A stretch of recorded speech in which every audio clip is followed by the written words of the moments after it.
Le sac était plus léger qu'il n'aurait dû l'être. C'était le détail qui le marquerait à jamais.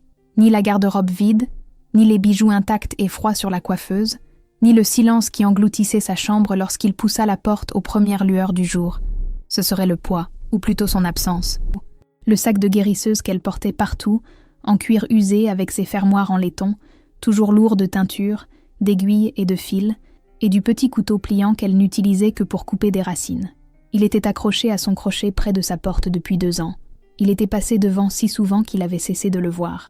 Maintenant, le crochet était nu, et le roi Fabian Fleeton, roi Alpha d'Eldart, invaincu au combat, inébranlable en conseil, se tenait sur le seuil de la chambre d'une femme et sentit quelque chose se fissurer dans sa poitrine, une chose qui n'avait de nom dans aucune langue guerrière qu'il ait jamais apprise.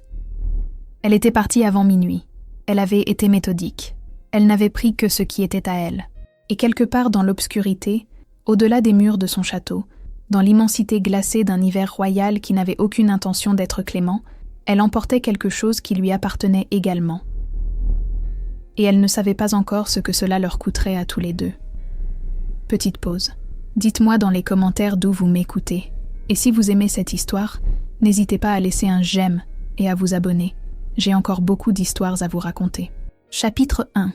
Elle le savait depuis 11 jours. Sophie Bronstad portait ce savoir comme elle portait tout ce qui était difficile. Discrètement, pragmatiquement, dans cet endroit profond et intérieur où elle mettait les choses qui nécessitaient du temps avant de pouvoir être dites. Elle l'avait confirmé elle-même, seule dans l'herboristerie inférieure du château avant l'aube, avec 2 préparations de tests différentes et la certitude calme et clinique d'une femme que sa mère avait formée à lire les signaux du corps sans ciller. 7 semaines. Elle était restée longtemps assise sur le sol de pierre froide de cette pièce, le dos contre le mur et les mains sur les genoux, tandis que le savoir s'installait en elle comme la première neige de l'hiver, doucement, complètement, changeant tout ce qu'il touchait. Elle s'était dit qu'elle attendait le bon moment pour le lui dire. Elle comprenait maintenant, debout dans le couloir latéral du château, avec son sac de guérisseuse prêt, et le son lointain des tambours de guerre battant des rondes cérémonielles depuis la grande salle, qu'elle n'avait pas attendu le bon moment. Elle avait attendu la preuve que le bon moment existait, qu'il y avait une version de cette conversation où Fabian Fleeton entendrait la nouvelle, lui prendrait la main et la choisirait. Non pas parce qu'elle était utile, non pas parce qu'elle se trouvait là, mais parce que 2 ans de nuit, passés dans sa bibliothèque, et le poids de son bras sur elle dans l'obscurité, avaient signifié quelque chose qui ne pouvait être annulé par une table de conseil. La chambre de guerre avait répondu à cette question pour elle. Elle était rentrée tard du village inférieur, un accouchement difficile, une mère qui avait failli se vider de son sang, et un enfant qui était venu au monde en se battant et avait gagné. Elle était fatiguée de la bonne manière, celle qui signifiait que quelque chose de réel avait été accompli. Et elle avait pris le couloir arrière à travers l'aile est, parce qu'il était plus court et qu'elle le connaissait dans le noir. Elle n'avait rien cherché à entendre. Elle l'avait simplement entendu. Sa voix était inimitable.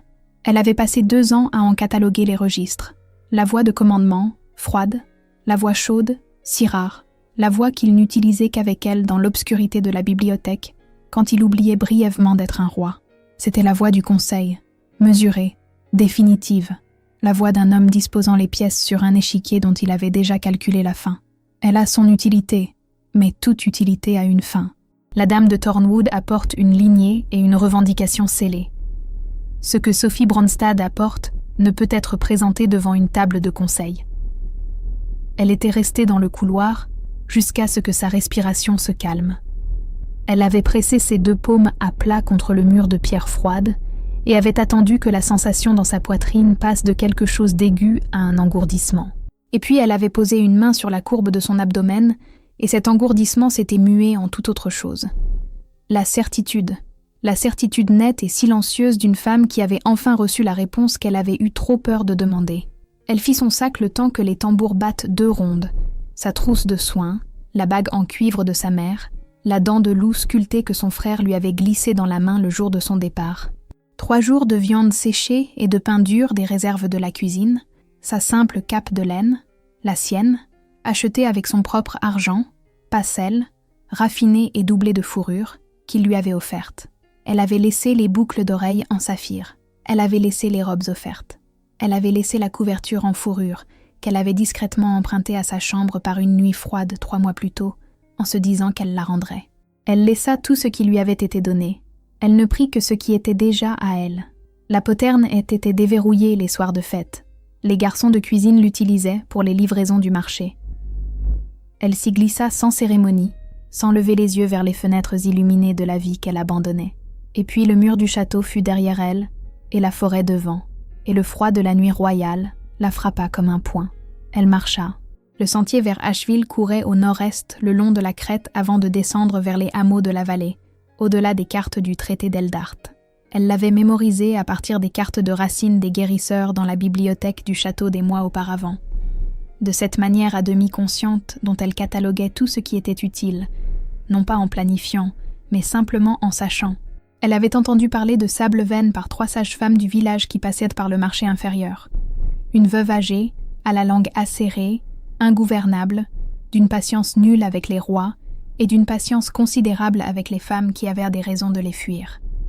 Sophie avait l'intention de découvrir si c'était vrai.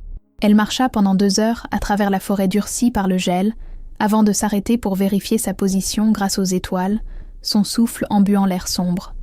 Le château était invisible derrière elle. Pas de lumière de torche, pas de mur, pas de son de tambour. Juste des arbres et un ciel froid, et le cri lointain d'un oiseau de nuit, et le silence absolu et purificateur d'un monde qui se fichait de la politique de la cour d'Eldart. Elle pressa sa paume contre son ventre, juste un instant. Puis, elle tourna son visage vers le nord-est et continua de marcher. Derrière elle, dans un château flamboyant des lumières de la fête, un roi buvait à une alliance qui, il l'ignorait encore, lui avait tout coûté. Il le découvrirait aux premières lueurs de l'aube. À ce moment-là, elle serait déjà profondément dans les bois, la neige aurait commencé à tomber, et ses empreintes derrière elle se combleraient de blanc une à une, comme si la forêt elle-même l'aidait à disparaître. Chapitre 2. Au matin, la neige était plus épaisse. Sophie avait dormi 3 heures dans le creux d'un chêne abattu, enveloppée dans sa cape de laine, son sac serré contre sa poitrine pour la chaleur, et elle se réveilla dans un monde devenu blanc et silencieux, et si férocement froid que la première bouffée d'air qu'elle inspira lui parut être du verre dans ses poumons. Elle resta immobile un instant, à l'écoute, les bruits de la forêt, le vent dans les hautes branches, le sifflement doux et persistant de la neige qui tombe. Pas de battement de sabots, pas de chien, pas de poursuite. Elle expira lentement et se permit de sentir, juste un instant, dans l'intimité du creux de l'arbre, tout le poids de ce qu'elle avait fait. Elle avait quitté le château d'un roi en pleine nuit, enceinte de 7 semaines de son enfant. Elle n'avait aucun titre officiel, aucune revendication formelle, personne dans le royaume pour se dresser entre elle et les conséquences qui s'ensuivraient. Si Fabian voulait la retrouver, il disposait des ressources d'un roi alpha, des pisteurs, des éclaireurs frontaliers, une loi lupine qui faisait des dépendants en fuite une affaire de juridiction territoriale. Mais elle était au-delà des cartes du traité et n'était pas techniquement une dépendante. Elle n'avait jamais été officiellement quoi que ce soit. C'était là tout le problème, pensa-t-elle en sortant du creux de l'arbre pour s'enfoncer dans la neige jusqu'aux genoux. N'est-ce pas? Elle marcha. Le sentier de la crête était à peine visible sous la neige, mais elle avait les étoiles lorsque les nuages s'éclaircissaient et la géographie du paysage elle-même, la façon dont la terre descendait vers le nord-est, le ruisseau gelé qui marquait la limite des territoires des hameaux extérieurs. Elle avait grandi en lisant les paysages. Sa mère lui avait appris que la terre vous disait toujours où vous étiez si vous cessiez de vous attendre à ce qu'elle parle avec des mots.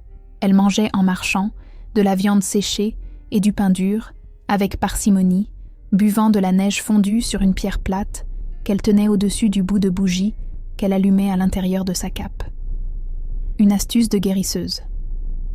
Ne rien gaspiller. Utiliser ce que l'on a.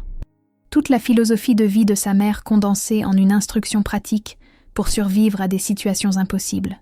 Elle pensa beaucoup à sa mère durant ses premières heures, à la bague en cuivre à sa main droite, usée et lisse à l'intérieur par 30 ans aux doigts de sa mère, à la façon dont sa mère avait enterré son mari, élevé 3 enfants et bâti une pratique de guérisseuse à partir de rien dans un village qui, au départ, ne voulait pas d'elle et ne s'était jamais, de toute sa vie, décrite comme quelqu'un à qui la vie avait distribué de mauvaises cartes. « On joue avec ce qu'on nous donne », avait dit sa mère un jour, en remuant une teinture contre la fièvre avec le calme concentré d'une femme qui refusait de dramatiser. « Et quand ils changent les règles en cours de partie, tu changes ta façon de jouer, Tu n'arrêtes pas de jouer. Sophie toucha la bague à travers sa cape, puis elle ajusta son sac et accéléra le pas. Elle atteignit Asheville à la mi-journée. C'était plus petit qu'elle ne l'avait imaginé. Une grappe de chaumières en pierre autour d'un puits central, de la fumée s'élevant de chaque cheminée. Quelques silhouettes se déplaçant dans la neige entre les bâtiments, qui s'arrêtèrent pour observer son approche avec l'immobilité mesurée de gens qui avaient appris à ne pas accueillir les étrangers trop vite. Une chèvre la regarda depuis un enclos avec une indifférence totale. Le hameau avait l'air d'un endroit qui avait survécu à plusieurs épreuves et avait l'intention d'en surmonter bien d'autres. Une vieille femme se tenait sur le seuil de la plus grande chaumière. Elle avait peut-être 60 ans, peut-être plus. C'était difficile à dire avec les femmes qui se tenèrent de cette façon, comme si le concept de l'âge avait tenté sa chance avec elle une fois, puis était passé à autre chose. Elle avait des cheveux gris tirés en arrière et un visage fait ni pour la chaleur ni pour la froideur, juste pour voir clairement. Elle regardait Sophie de la manière dont Sophie avait parfois vu de vieilles guérisseuses regarder un nouveau patient, cataloguant, évaluant, déjà plusieurs longueurs d'avance. « Tu as fait un long chemin à pied dans la neige fraîche », dit la femme. Ce n'était pas une question. « Sable-Veine » demanda Sophie. « Qui demande ?»« Sophie Brandstad. Je suis guérisseuse. J'ai besoin d'un endroit où rester. » Le regard de la vieille femme se posa très brièvement et très délibérément sur la légère courbe sous la cape de Sophie. Puis, il revint sur son visage. « Tu fuis quelqu'un » dit Sable, ce qui n'était pas non plus une question. Sophie soutint son regard sans ciller. « Je marche vers quelque chose. C'est différent. » Le silence qui suivit dura assez longtemps pour que la neige qui tombait entre elles s'accumule visiblement sur la cape de Sophie. Puis le coin de la bouche de Sable se releva. Pas tout à fait un sourire, mais quelque chose dans cette direction. L'expression d'une femme qui venait de recevoir une réponse qu'elle jugeait acceptable. « La chaumière, à l'extrémité, était vide depuis la dernière récolte, » dit-elle. « Le foyer tire bien. Viens manger d'abord. » Elle recula dans l'embrasure de la porte. « Et enlève ses bottes avant d'entrer. Tu ramènes la moitié de la montagne. » Sophie retira ses bottes sur le seuil et entra. Le feu était énorme et chaud, et elle se tint devant lui un long moment, les mains tendues et les yeux fermés, laissant la chaleur l'atteindre jusqu'au plus profond d'elle-même. Derrière elle, elle entendit les bruits de sable s'affairant dans une cuisine, une marmite sur un crochet, une louche, l'odeur de quelque chose de lourd et à base de racines qui se mettait à bouillir. « De combien ?» demanda Sable depuis la cuisine. Sophie ne sursauta pas. « 7 semaines. » Le père, le silence, n'était pas dans les plans. Le bruit d'une marmite qu'on remue. Ils ne le sont jamais. Et pourtant, nous sommes toutes là. Sophie ouvrit les yeux et regarda le feu. Dehors, par la fenêtre, la neige continuait de tomber, douce et implacable, couvrant les traces qui menaient ici depuis les portes d'Eldart. Elle était en sécurité, pour l'instant. Elle ne se permit pas de penser à ce que « pour l'instant » signifiait. Elle se permit de penser à la chaleur, à l'odeur de la soupe, et au fait qu'elle avait fait ce qui devait être fait. Elle avait marché vers quelque chose. Elle construirait le reste quand ses bottes seraient sèches. Chapitre 3. Le château le sut avant Fabian. Telle était la nature des maisonnées de Meute. L'odeur de la détresse se propageait dans les couloirs de pierre comme un courant d'air froid, trouvant chaque fissure, atteignant les quartiers des plus humbles serviteurs et les plus hautes salles des tours avec une égale indifférence. Au moment où le roi descendit dans la grande salle pour le conseil du matin, la qualité du silence lui indiqua que quelque chose n'allait pas. Pas l'absence de son. Le château n'était jamais vraiment silencieux. Mais la texture du silence. La façon dont les regards se détournèrent de lui trop rapidement. La façon dont la mâchoire de son intendant était crispée avec l'attention particulière d'un homme se préparant à une annonce qu'il ne voulait pas faire. « Elle est partie », dit Fabian. Ce n'était pas une question. Il l'avait su au moment où il était passé devant la porte de sa chambre et que l'odeur de ses herbes de guérisseuse, de l'air d'hiver et le parfum chaleureux qui était purement, spécifiquement Sophie, n'étaient tout simplement pas là. Après 2 ans, ce parfum était tissé dans l'atmosphère du château, comme la fumée, omniprésent, inaperçu jusqu'à ce qu'il disparaisse. Son absence l'avait frappé comme une lame entre les côtes, et il avait continué à marcher, gardant un visage neutre, un pas régulier, parce qu'il était le roi alpha, et que 20 ans de discipline ne se brisent pas parce qu'une femme n'est pas là où elle devrait être, il était tout de même allé à sa chambre. Il s'était tenu sur le seuil, et avait vu le crochet nu, la garde-robe vide, et les bijoux intacts, et avait compris en un instant, complet et dévastateur exactement ce qui s'était passé. Pas un accident, pas une urgence. Une décision prise avec la clarté délibérée de quelqu'un qui y avait entièrement réfléchi et l'avait exécutée sans hésitation. Elle avait pris son sac. Elle avait laissé tout ce qu'il lui avait donné. Il était resté là un long moment. Maintenant, il était assis à la tête de la table du conseil, regardait ses conseillers et gardait une voix égale. « Quand ? Quelque temps avant minuit, monseigneur, » dit son intendant. Aldrich. La poterne est. Le garçon de cuisine a vu une femme correspondant à sa description quitter la cour inférieure juste après le deuxième tambour de fête. Seul ? Oui. Direction ? Le silence. Nord-est, monseigneur. Le sentier forestier vers le nord-est, au-delà des cartes du traité, vers les territoires des hameaux extérieurs. Fabian savait exactement ce qui se trouvait là-bas.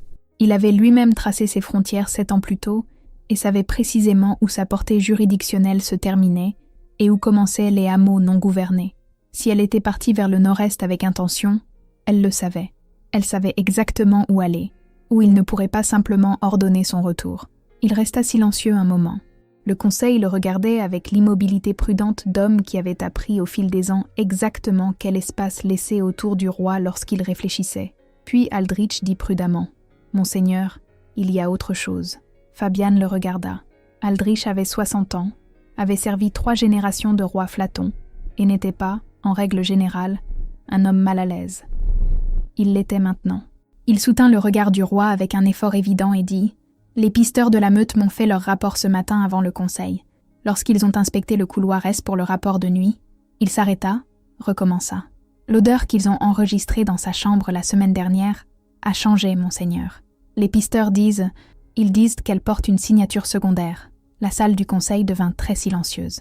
Fabian ne bougea pas. « Parle clairement, Aldrich. » Le vieil homme croisa son regard. « Elle est enceinte, monseigneur. » Le silence qui suivit était de ceux qui ont un poids, de ceux qui changent la forme d'une pièce.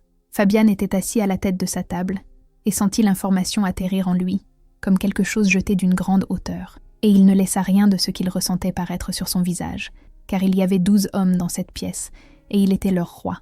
Et l'alpha ne se brise pas en conseil. Mais derrière ses yeux, quelque chose se produisait pour lequel il n'avait pas de mots. Un règlement de compte qui arrivait d'un seul coup. Pas seulement le fait de l'enfant, mais la conséquence accumulée de chaque choix qu'il avait fait en 2 ans. Le titre qu'il ne lui avait jamais donné, la marque qu'il n'avait jamais apposée, la conversation de Thornwood qu'il avait apparemment eue à portée de voix de la femme qu'il avait, la femme qu'il... 12 hommes le regardaient. « Videz la salle », dit-il. Ils partirent de sans un mot. Même Aldrich. La porte se referma derrière le dernier d'entre eux avec un son très petit et très final, et Fabian resta seul à la tête de sa table de conseil, dans le silence qu'il avait créé, et respira.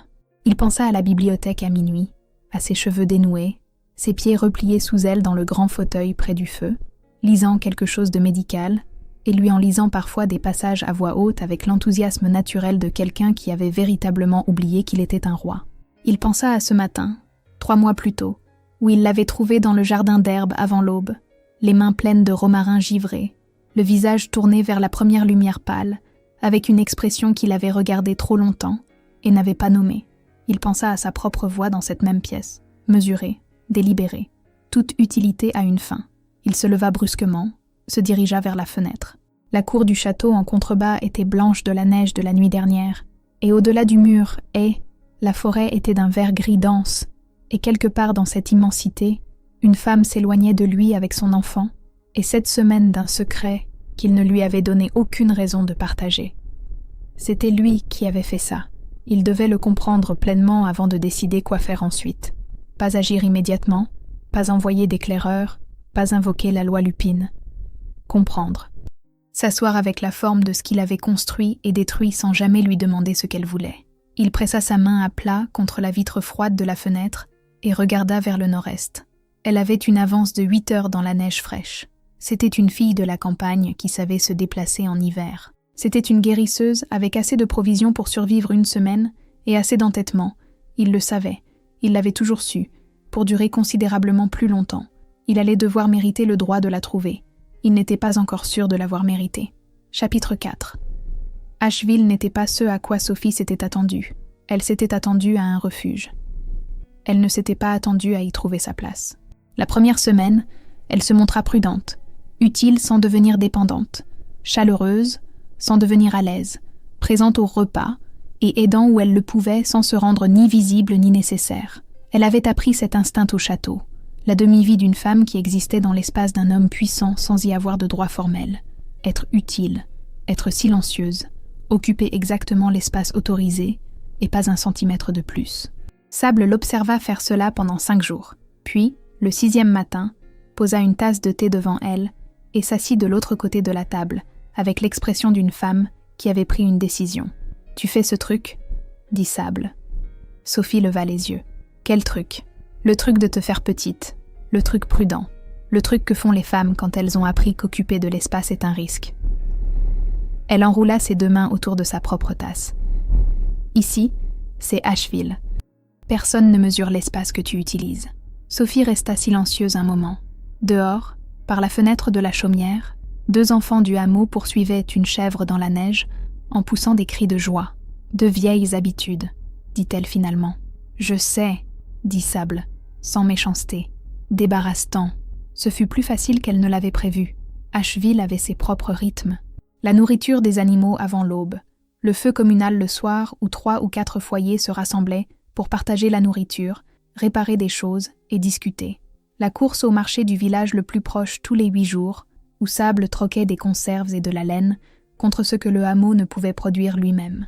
Sophie s'intégra à ces rythmes avec l'aisance de quelqu'un qui avait grandi dans un foyer de villageois, puis avait passé 2 ans à regretter cette atmosphère. Le château avait été magnifique.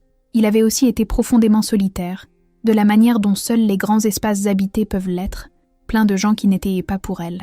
Asheville, d'une manière ou d'une autre, le fut immédiatement. À la fin de la première semaine, elle traitait son premier patient, un enfant avec une toux rauque qu'elle reconnut comme les premiers stades d'une infection pulmonaire hivernale, traitable avec une préparation à la vapeur et un composé spécifique de miel et de thym, dont elle avait les composants. La mère de l'enfant la regarda avec la gratitude désespérée particulière d'un parent qui voit les symptômes s'améliorer. Et quelque chose se brisa dans la poitrine de Sophie qu'elle ne savait pas sceller. C'était pour cela qu'elle était faite. Pour cela, spécifiquement. Pas pour attendre dans des couloirs de pierre d'entendre sa propre obsolescence. Elle construisit ses journées avec soin. Le travail le matin. Sable lui enseignait la connaissance médicinale particulière des plantes des hautes terres, qui recoupaient mais étaient distinctes de la guérison des basses terres. Et l'échange semblait génératif et réel. Les après-midi, elle marchait, prudemment, lentement, en tenant compte du froid et de sa condition. Mais elle n'était pas le genre de femme à bien se reposer, et le paysage était stupéfiant dans sa sévérité hivernale, des crêtes de granit, des pins chargés de givre, et l'aperçu lointain occasionnel de la vallée qui s'étendait entre Asheville et la tache de fumée lointaine qui, par temps clair, était Eldart. Elle essayait de ne pas regarder dans cette direction. Elle n'y parvenait pas toujours. L'enfant grandissait, silencieusement et obstinément, à la manière des choses qui ont décidé d'exister quelles que soient donc les circonstances de leur arrivée. Les nausées étaient ingérables. La fatigue était féroce et périodique. Elle mangeait plus qu'elle n'aurait cru possible. La cuisine de Sable était substantielle, sans fioriture et implacable. La cuisine d'une femme qui avait connu la faim dans sa jeunesse et la traitait désormais comme une ennemie personnelle. Sophie mangeait tout ce qu'on plaçait devant elle et en était obscurément reconnaissante. Elle ne pensait pas à Fabian. Elle était très délibérée à ce sujet. Elle pensait à l'enfant à la place. Elle pensait au genre de personne que devient un enfant quand il est entièrement désiré dès le début, sans condition. Elle pensait à des noms. Elle pensait aux mains de sa mère lui apprenant à lire un pouls, ferme, précise et sans la moindre hésitation. Et elle pensait à enseigner ces mêmes choses à quelqu'un qui était à moitié elle, qui avait son sang et son entêtement, et l'entêtement de sa mère avant cela. Une longue lignée de femmes qui avaient refusé de laisser la difficulté avoir le dernier mot. Elle construisait quelque chose. Pour la première fois en 2 ans, elle construisait quelque chose qui était entièrement à elle. Elle ne se permettrait pas d'avoir besoin que ce soit plus que cela. Pas encore. Pas tant que le château était encore une tache de fumée à l'horizon et qu'elle ne savait pas ce qui se mouvait dans l'espace entre eux. Mais la nuit, dans la petite chaumière qui commençait à sentir les herbes et ses bougies, et la chaleur particulière d'un feu entretenu par les mêmes mains chaque soir, elle se permettait de sentir le début de quelque chose qui pourrait éventuellement devenir la paix. Elle pressa sa paume sur la courbe croissante de son ventre, écouta le vent dans les pins des hautes terres, et ne pleura pas. Cela, décida-t-elle, comptait. Chapitre 5. Fabian n'envoya pas de pisteur. Cela surprit son conseil. Cela surprit si visiblement Aldrich que le vieil homme dut lisser son expression avec un effort délibéré lorsque le roi l'informa qu'il n'y aurait pas d'ordre de poursuite, pas de récupération par la meute, pas d'invocation de la loi Lupine concernant les dépendants territoriaux. Il y aurait, dit Fabian de la voix plate, qui indiquait que la décision était prise et que la conversation était terminée, une période de temps pendant laquelle le roi s'occuperait de certaines obligations. Quelles obligations? Aldrich ne demanda pas. Il avait servi assez longtemps pour savoir quand le roi opérait à un niveau qui n'était pas ouvert à la discussion. Ce que Fabian faisait en réalité, c'était réfléchir. Pas la pensée tactique qui lui venait naturellement, pas le déplacement de pièces sur un échiquier, pas le calcul d'avantages, mais le genre plus difficile. Le genre qui exigeait de s'asseoir avec une chose jusqu'à ce qu'il puisse la voir clairement, au lieu de la manière dont il l'avait vue, c'est-à-dire à travers le prisme déformant de 2 décennies où il avait appris que l'attachement était une vulnérabilité, et la vulnérabilité une responsabilité, et que la seule façon de protéger ce qui comptait était de maintenir une distance suffisante pour que sa perte ne le détruise pas. Il avait maintenu une distance très rigoureuse avec Sophie Bronstad. Il l'avait fait si efficacement qu'il l'avait apparemment convaincue qu'elle était temporaire, tout en ayant l'intention, à un certain niveau qu'il n'avait jamais examiné, qu'elle soit permanente.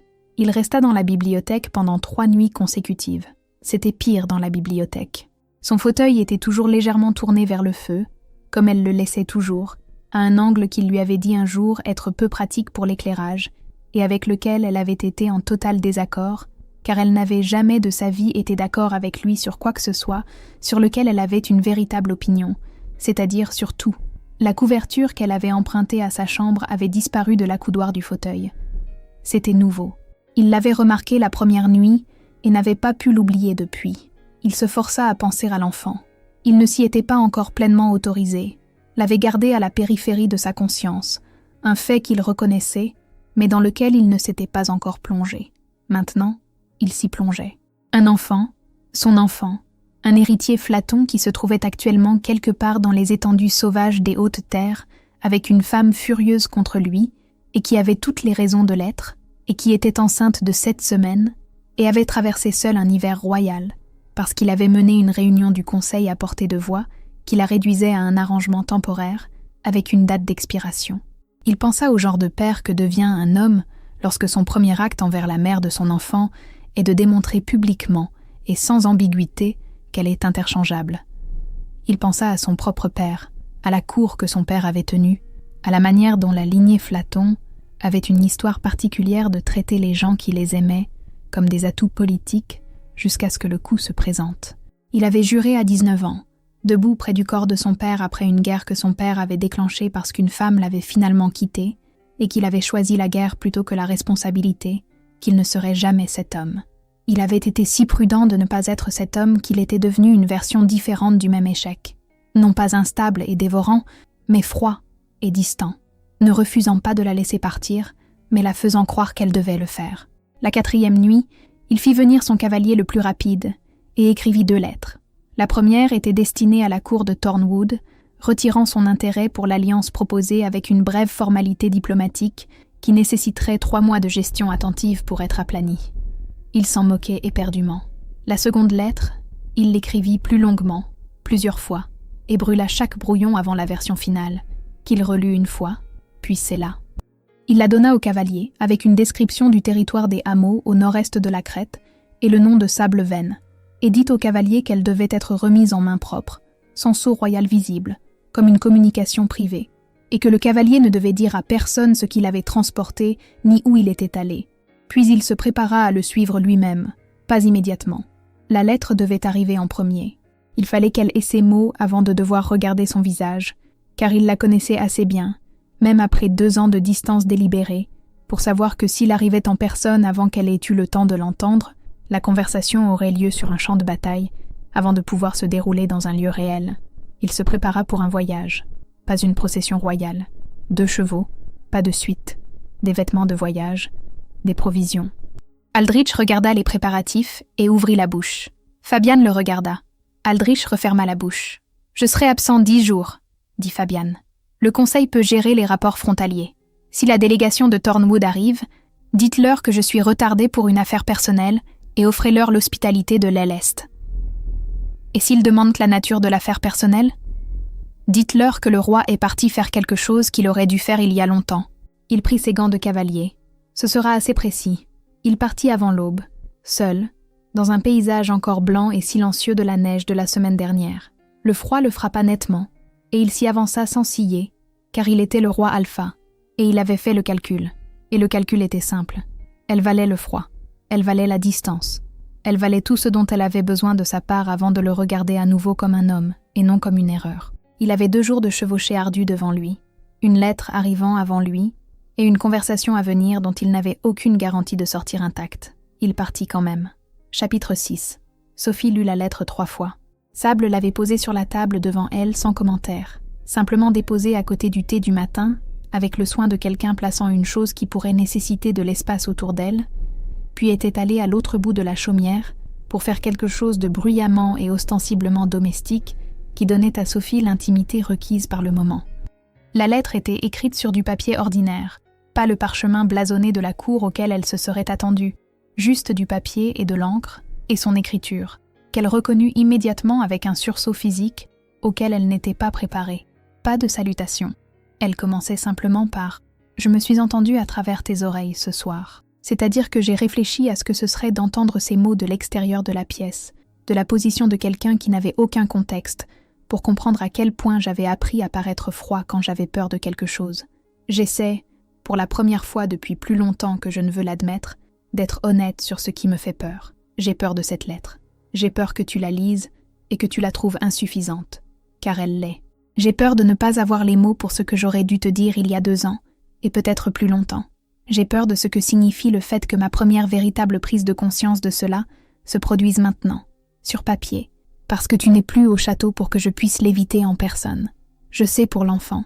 Je veux que tu saches que je le sais, non pas pour que tu te sentes retrouvé, mais pour que tu comprennes que je ne t'écris pas en tant que roi écrivant à un sujet. J'écris en tant que la personne la plus directement responsable du fait que tu es parti seul dans un hiver royal. Et je n'ai pas de mots assez grands pour cela, mais le plus proche que je puisse trouver est « je suis désolée ». Pas le désolé diplomatique. Le genre qui signifie que j'ai regardé clairement ce que j'ai fait, que je comprends la forme des dégâts et que je l'annulerais si je le pouvais. Et comme je ne peux pas l'annuler, j'ai l'intention de valoir quelque chose à l'avenir, si tu m'accordes l'opportunité de le démontrer. Tu n'es pas obligé. Je demande. Je n'exige pas. Je serai sur le territoire d'Asheville dans 2 jours. Je ne viens pas pour te récupérer. Je viens parce que j'ai passé 4 jours dans la bibliothèque, dans ton fauteuil. Oui, j'ai trouvé l'angle. Tu avais raison. La lumière n'est meilleure. Et j'ai conclu que les choses que j'aurais dû te dire au cours de ces 2 ans te sont dues en personne, et que certains choix ne peuvent se faire sur papier. Si tu ne veux pas me voir, dis-le à Sable Veine, et je le respecterai. Je trouverai un autre moyen d'être responsable qui ne t'oblige pas à me regarder avant que tu ne sois prête. Mais j'aimerais avoir la chance de te regarder, de te dire avec les mots les plus simples que j'ai ce que tu es pour moi, ce que tu as toujours été, même quand j'étais trop lâche pour le nommer. Où que tu sois dans cette lettre, j'espère que tu as chaud. Fabiane. Sophie posa la lettre, la ramassa, relut le paragraphe du milieu, la reposa. « Il vient », dit-elle à Sable. Sable remua la bouillie. « Je sais. Le cavalier me l'a dit. Tu ne me l'as pas dit. Je voulais que tu la lises d'abord. » Un silence, avant que tu ne décides. Sophie regarda la lettre sur la table. Son écriture, qu'elle avait déjà vue sur des dépêches du conseil laissées sur son bureau, l'écriture anguleuse et contrôlée d'un homme qui tenait tout fermement et qui semblait différente maintenant. Pas différente dans la forme, différente dans ce qu'elle contenait. Elle pouvait voir, dans la pression particulière de la plume sur certains mots, les endroits où il avait écrit lentement. Elle pensa à la voix chaude, la voix de la bibliothèque, la voix qui disait son nom, non comme une convocation, mais comme un soulagement. Elle pensa au couloir, à la pierre froide sous ses paumes, à l'évaluation clinique et sans hésitation de sa dispensabilité. Elle pensa à l'enfant et à ce qu'elle avait décidé de construire ici, et si ce qu'elle construisait avait de la place pour la personne qu'elle était encore, contre toute intention sensée, furieuse et en manque, à parts égales. « Que dois-je faire ?» dit-elle. Ce n'était pas tout à fait une question. Sable posa 2 bols sur la table et s'assit. « Tu manges d'abord, dit-elle. » Les grandes décisions prises le ventre vide. C'est comme ça que les femmes se retrouvent dans des situations qu'elles viennent de quitter. Sophie faillit rire. Elle prit sa cuillère. Après ça, dit Sable, tu décides de ce que tu veux. Pas ce qui est pratique, pas ce qui est juste, ce que tu veux. Elle croisa le regard de Sophie par-dessus la table. Tout le reste vient après. Sophie mangea. Dehors, par la fenêtre de la chaumière, les pins des hautes terres étaient d'un blanc argenté de givre, et le ciel était du bleu clair et pâle d'un matin d'hiver qui avait décidé d'être beau. Et quelque part sur la crête nord-est, un homme à cheval chevauchait vers elle, seul, sans sa couronne. Elle pressa sa main sur son ventre sous la table et pensa à ce qu'elle voulait. Elle avait 2 jours pour décider. Chapitre 7. Il arriva le 2e jour, au crépuscule. Sophie le vit depuis le sentier au-dessus du hameau. Elle avait marché sur le chemin de la crête, celui qui lui offrait une vue sur la vallée en contrebas et le ciel élevé, et le silence particulier qui l'aidait à penser. Elle vit les 2 chevaux avancer sur la piste inférieure, avant de reconnaître le cavalier. Puis la qualité de son mouvement le lui révéla avant toute autre chose. Cette immobilité spécifique en selle, la façon dont il se déplaçait dans l'espace, comme un homme qui comprenait que la gravité était une négociation. Sa poitrine fit une chose compliquée. Elle ne descendit pas à sa rencontre. Elle resta sur le sentier de la crête et le regarda franchir la porte du hameau. Et une femme, elle pensa que c'était Reine, la femme du forgeron, sortir pour prendre ses chevaux. Et elle le regarda se tenir dans la cour centrale, regarder autour de lui, puis lever les yeux, avec l'instinct d'un loup trouvant le point le plus élevé, directement là où elle se tenait. Il était trop loin pour lire son visage. Elle pouvait seulement voir qu'il l'avait trouvé. Elle redescendit. Il attendait à la lisière du hameau, à l'extérieur de la cour centrale, quand elle arriva à travers les arbres. Il n'était pas allé à la chaumière, il ne s'était pas avancé vers elle. Il s'était arrêté à la limite du hameau et y était resté, ce qui lui indiqua qu'il avait compris ce dont elle avait besoin, qu'elle viendrait à lui ou non, et que le choix lui appartenait. Elle s'arrêta à 3 mètres de lui. Il avait l'air, elle dut l'absorber, fatigué. Pas l'épuisement performatif d'un roi qui s'était surmené pour le bénéfice de la cour, mais la fatigue authentique d'un homme qui n'avait pas dormi. Il était venu en vêtements de voyage, sans garde, sans cérémonie. Ses cheveux étaient en désordre à cause du vent. Elle ne l'avait jamais vu avec les cheveux en désordre. C'était un petit détail spécifique qui fit quelque chose de peu utile à sa poitrine. « Sophie », dit-il. La voix de la bibliothèque, la voix qui disait son nom, pas comme une convocation. « Tu es venue seule », dit-elle. « Oui. » Pas de garde, pas de pisteur, pas d'ordre de récupération par la meute. Non, elle le regarda. Pourquoi ? Il soutint son regard. « Parce que je ne suis pas ici pour te récupérer. Je suis ici pour répondre de ce que j'ai fait. Et pour demander... » Il s'arrêta, respira, continua.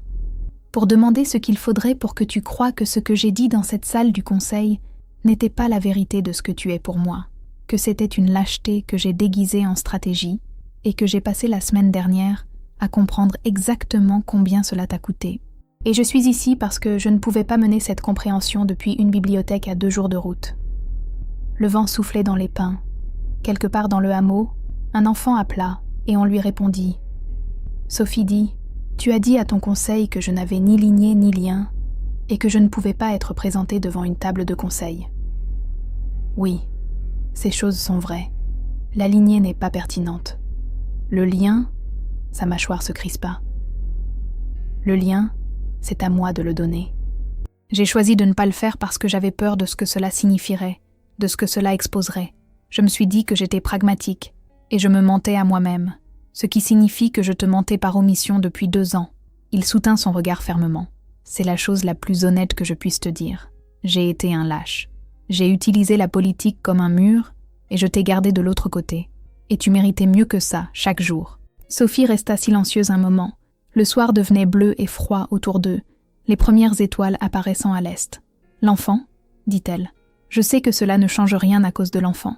Je veux que tu comprennes que, si je choisis quoi que ce soit ici, ce n'est pas parce que je porte ton héritier et que j'ai décidé que la politique de la situation rend la conformité raisonnable. J'élèverai cet enfant à Asheville avant de l'élever dans une cour où sa valeur est calculée avant même qu'il ne puisse parler. » Quelque chose bougea sur son visage, pas de la défense, quelque chose de plus proche de la reconnaissance. « Je sais, dit-il à nouveau.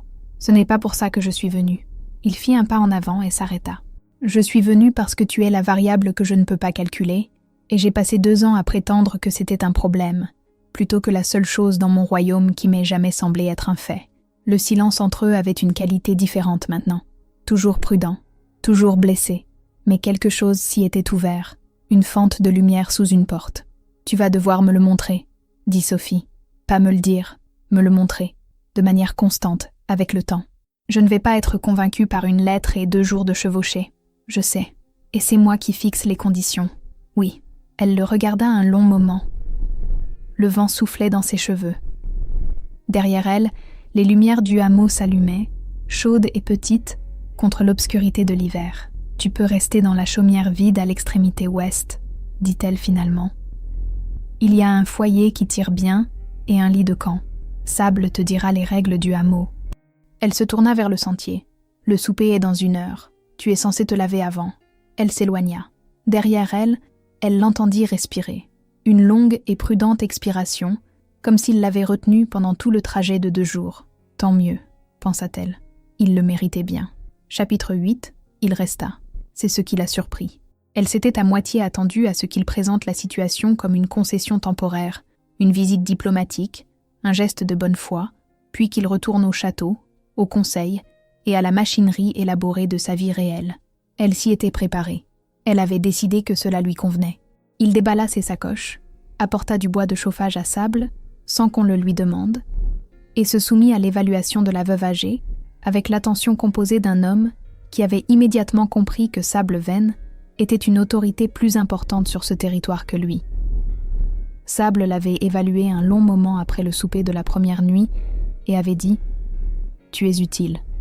Au moins, je te l'accorde. » Fabian avait répondu « Merci », sans ironie.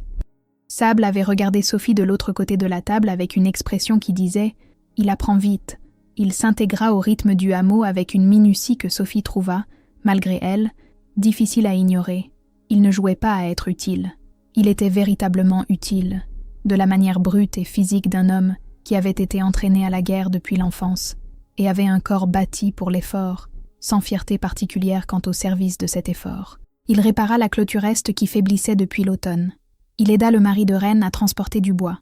Il s'asseyait au feu communal le soir et écoutait plus qu'il ne parlait, ce qui pour un roi était, Sophie le soupçonnait, un exercice de volonté considérable. Elle l'observait. Elle n'était pas encore prête à le laisser la voir l'observer. Alors elle le faisait avec prudence, avec l'attention oblique de la guérisseuse, l'observation périphérique. Elle remarqua la façon dont il levait les yeux chaque fois qu'elle apparaissait dans la cour. Pas rapidement, pas avidement, juste avec l'attention constante d'un homme vérifiant quelque chose d'important. Elle remarqua qu'il ne la pressait pas. Il ne créait pas de proximité. Il se présentait, il était présent, et il attendait. Au bout d'1 semaine, elle commença à laisser la porte de sa chaumière ouverte lorsqu'elle travaillait à la table. Ce n'était pas une invitation, c'était un test. Il passa 3 fois devant, avant qu'elle ne l'appelle. « Entre », dit-elle sans lever les yeux du tri d'herbe qu'elle faisait. Il entra. Il s'assit sur la chaise de l'autre côté de la table. Il prit le bouquet de thym séché qu'elle indiqua et commença à enlever les feuilles dans la direction qu'elle lui montra, sans qu'on lui demande d'expliquer le processus ou de défendre sa compétence.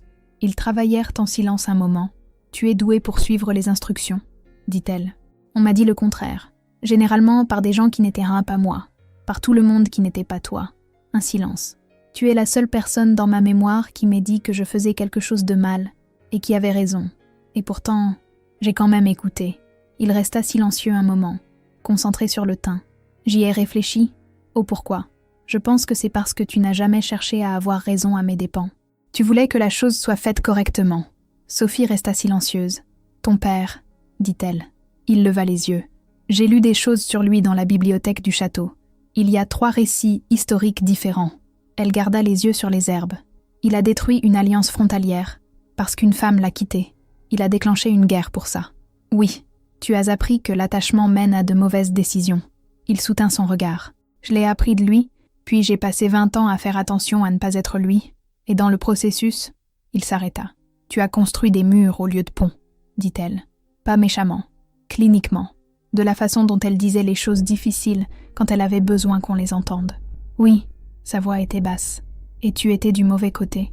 Les herbes entre eux sentaient l'été dans une pièce d'hiver. Dehors, par la fenêtre, la neige avait recommencé à tomber, douce et particulière, le genre qui tombe sans vent. « Je ne suis pas ton père, Sophie. T'aimer n'était pas une guerre que je fuyais. Je le sais maintenant. Tu aurais dû le savoir à l'époque. »« Oui, » dit-il simplement. « J'aurais dû. » Elle le regarda de l'autre côté de la table. Il ne discutait pas. Il ne se dérobait pas, ne nuançait pas, ne déguisait pas cela en stratégie. Il était assis dans la vérité de ce qu'il avait fait, sans essayer de la minimiser. Et l'absence de son armure habituelle était si complète qu'elle sentit quelque chose bouger en elle. Pas vers le pardon, pas encore, mais vers la possibilité. « L'enfant bouge, » dit-elle. Il devint très immobile. La nuit, surtout. C'est léger, je le sens à peine encore, plus comme une pression qu'un mouvement. Mais c'est là. Elle pressa sa main sur son flanc, où elle l'avait senti la dernière fois. La nuit dernière, c'était la première fois que c'était assez clair pour en être certaine. Il regarda sa main, puis son visage. Sa propre expression s'était ouverte d'une manière qu'elle n'avait jamais vue au château. Le masque de roi entièrement tombé, toute la distance prudente effacée, et en dessous un homme qui semblait tout simplement bouleversé par ce qu'elle venait de lui dire. « Puis-je » Il s'arrêta. « Non » dit-elle doucement. « Pas encore. » Il hocha la tête. Il baissa les yeux sur les herbes. Il continua à travailler avec le soin concentré d'un homme à qui l'on avait donné une limite claire et qui comprenait que la respecter était en soi la réponse à la question qu'il n'avait pas été autorisé à poser. Ils finirent les herbes. Elle fit du thé. Il le but sans parler. Quand il partit pour la nuit, il dit « Merci de me l'avoir dit ». Elle ne dit rien, mais elle ne ferma pas la porte avant qu'il ne soit hors de vue dans l'obscurité. Chapitre 9. La meute rivale arriva un jeudi. Sophie l'entendit avant de la voir. La tension particulière qui traversa Asheville en milieu de matinée. La façon dont les hommes et les femmes près de la limite nord du hameau commencèrent à apparaître avec cette immobilité vigilante, différente de la vigilance habituelle des hautes terres. Sable était au puits communal quand Sophie la trouva, parlant à voix basse avec le mari de Reine et une troisième personne que Sophie ne reconnut pas. Et la façon dont la mâchoire de Sable était serrée lui dit tout ce qu'elle avait besoin de savoir sur la gravité de la situation, avant même qu'un mot ne soit prononcé. « La meute de Graving », dit Sable quand elle vit Sophie. 3 cavaliers. Ils sont arrivés sous pavillon de commerce, mais ce sont des éclaireurs frontaliers. Ils ont posé des questions sur les visiteurs du hameau. Les visiteurs du hameau, ce qui signifiait Sophie. « Ils savent que je suis ici », dit Sophie. Ils parcourent ce territoire depuis 3 jours. L'un d'eux a l'odorat d'un pisteur. Oui, ils savent. Sable croisa son regard. Ils ne savent peut-être pas encore pour l'enfant, mais un héritier alpha en gestation est un levier précieux dans un conflit de meute. Et le clan Graving a un grief territorial contre Eldart depuis longtemps. Sophie sentit le froid de la situation s'installer en elle.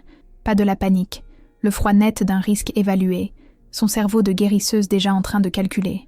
Où est Fabian ? À la clôture nord. Il était... Sable s'arrêta parce que Fabian était déjà là. Il avait traversé la cour à un rythme contrôlé qui n'était pas tout à fait de la course, avec la concentration particulière d'un homme qui avait entendu quelque chose dans le vent que personne d'autre n'avait encore perçu. Il regarda d'abord Sophie, brièvement, juste une vérification de tout le corps. « Tu es là, pas blessé ? Bien. » Puis il regarda Sable. « Graving, » dit-il. 3 cavaliers à la limite nord. Depuis quand ? Ils sont arrivés ce matin. Ils ne sont pas entrés. Fabian resta silencieux un moment, calculant. Ils attendent de voir si elle quitte le périmètre du hameau. Un héritier alpha en territoire ouvert est plus facile à déplacer. Il regarda Sophie. « Tu dois rester à l'intérieur des limites du hameau. »« Je le sais, » dit-elle. Quelque chose bougea sur son visage à son ton. Pas de l'amusement. Quelque chose de plus chaleureux et de plus compliqué que ça. « Je sais que tu le sais. Je le dis parce que j'ai besoin de le dire. » Il se tourna de nouveau vers Sable. « Y a-t-il d'autres sorties ? La piste sud est le passage de la rivière. Mais la rivière est gelée. Le passage gelé est plus rapide pour les chevaux. » Il réfléchit. Ils l'auront couvert, ce qui signifie qu'ils supposent que la personne qu'ils veulent déplacer sera à pied. Il regarda la lisière des arbres au nord. Ils ne s'attendent pas à devoir gérer le roi Alpha. « Tu n'as pas ta garde, » dit Sophie. « Non. » Il la regarda. « Je me suis moi-même.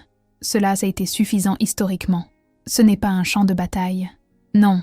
C'est une situation diplomatique que je suis sur le point de résoudre diplomatiquement. » La voix avait changé. Pas la voix froide du conseil, mais autre chose. Un 3e registre qu'elle n'avait pas entendu auparavant.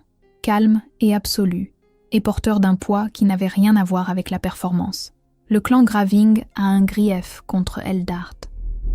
J'ai l'autorité pour régler ce grief. Je vais le régler. Ils partiront. Il se dirigea vers la limite nord. Fabian.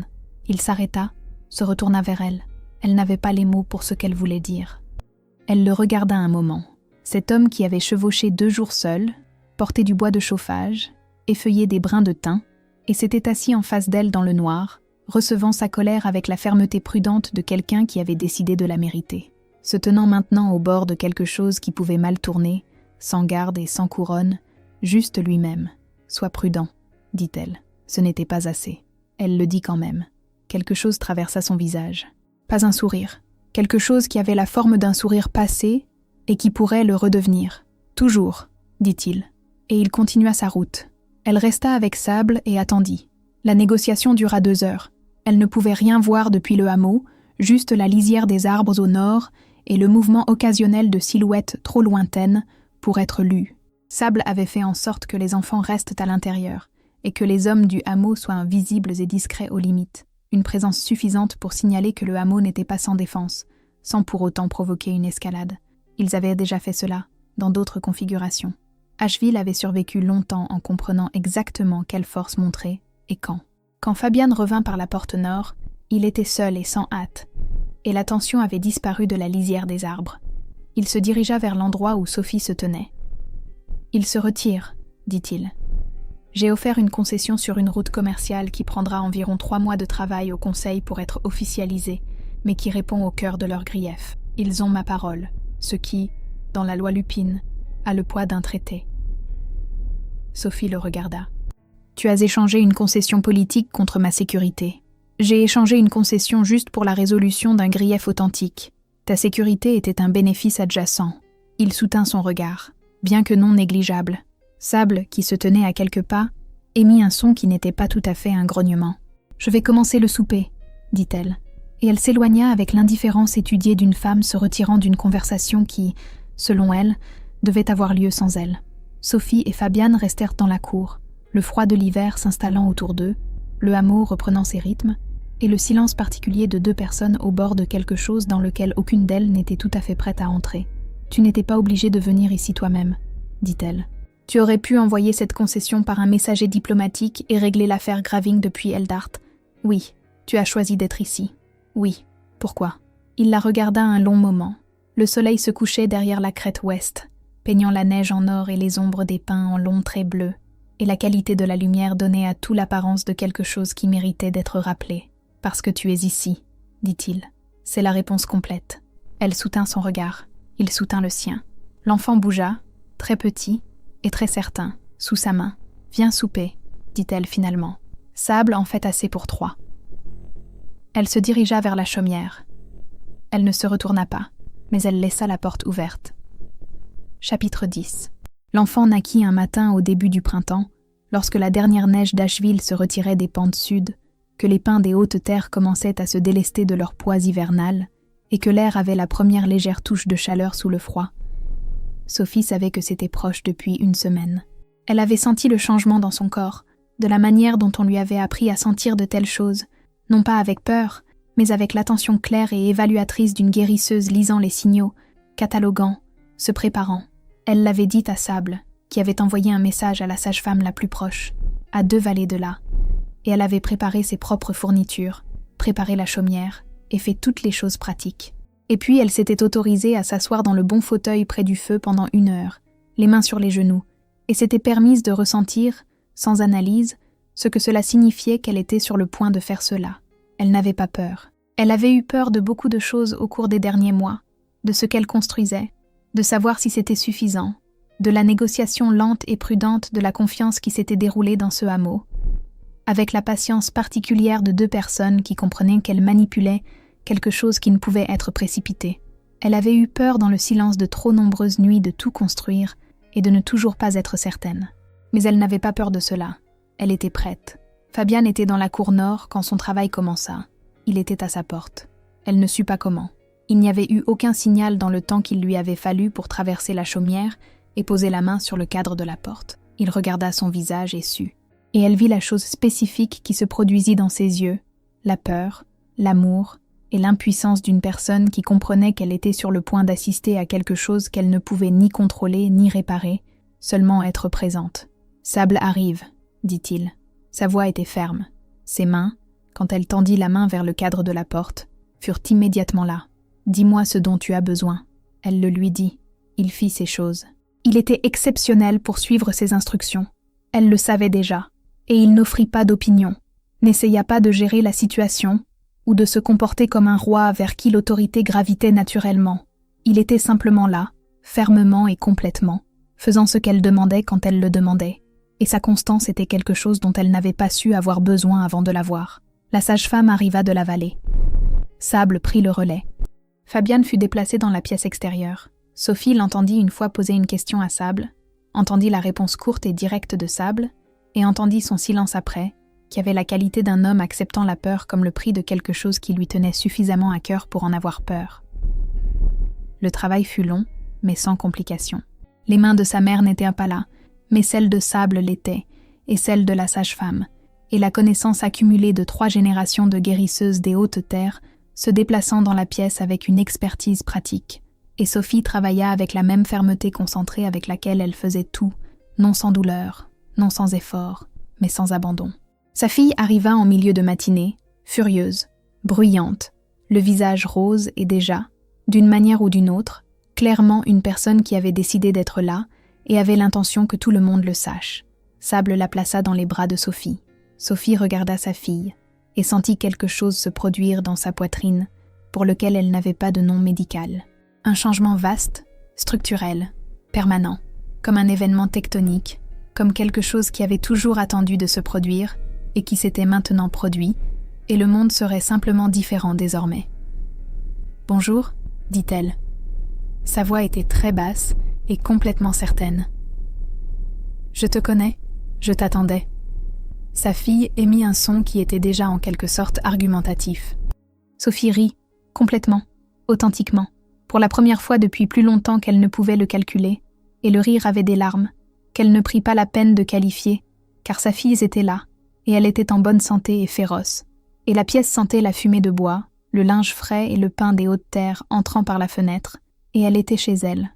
Fabian fut autorisé à entrer 1 heure plus tard. Il se tenait sur le seuil de la chaumière, avec une qualité d'immobilité différente de tout ce qu'elle avait vu de lui auparavant. Pas l'immobilité du roi, le calme tactique et contrôlé de celui qui gère une pièce. Quelque chose d'autre, de non gardé et de complet. « Entre », dit Sophie. Il entra. Il s'assit à côté du lit.